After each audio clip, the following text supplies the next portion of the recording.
मराठी, ते धडक ते धडक.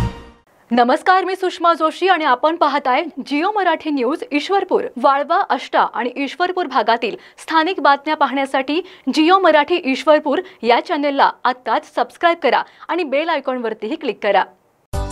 सांगता येईना आणि सहनही होईना, शौचावाटे रक्तस्राव, वेदना, वारंवार शौचास होणे हा मूळव्याध तर नाही ना? मिळवा कायमचा आराम, तोही एका दिवसात, वेदना रहित, विना टाका.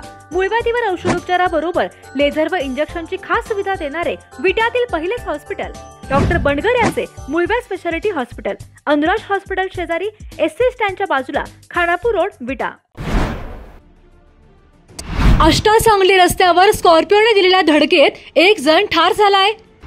अण्णासाहेब डांगे बस स्टॉप जवळ हा भीषण अपघात झालाय.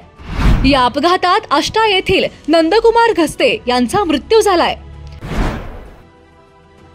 या प्रकरणी कुपवाड येथील कर्याप्पा हेगडे यांच्यावर आष्टा पोलीस ठाण्यात गुन्हा दाखल करण्यात आलाय.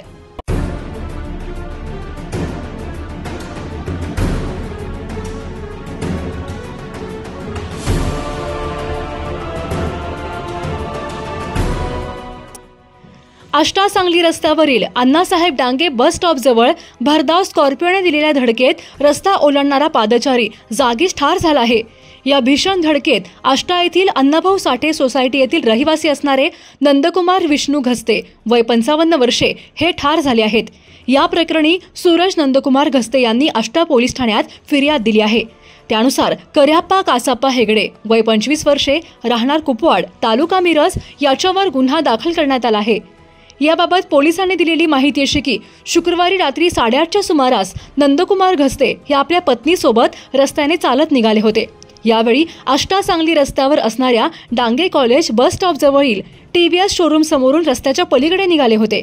यावेळी भरधाव वेगाने आलेल्या काळ्या रंगाच्या स्कॉर्पिओ गाडी क्रमांक MH23 AS 8109 वरील चालक कर्याप्पा हेगडे याने नंदकुमार घस्ते यांना जोराची धडक दिली.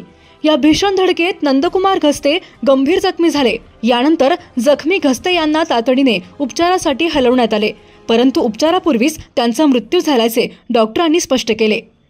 या प्रकरणी मृत नंदकुमार यांचा मुलगा सूरज नंदकुमार घस्ते यांनी आष्टा पोलीस ठाण्यात फिर्याद दिली आहे. जिओ मराठी, ते धडक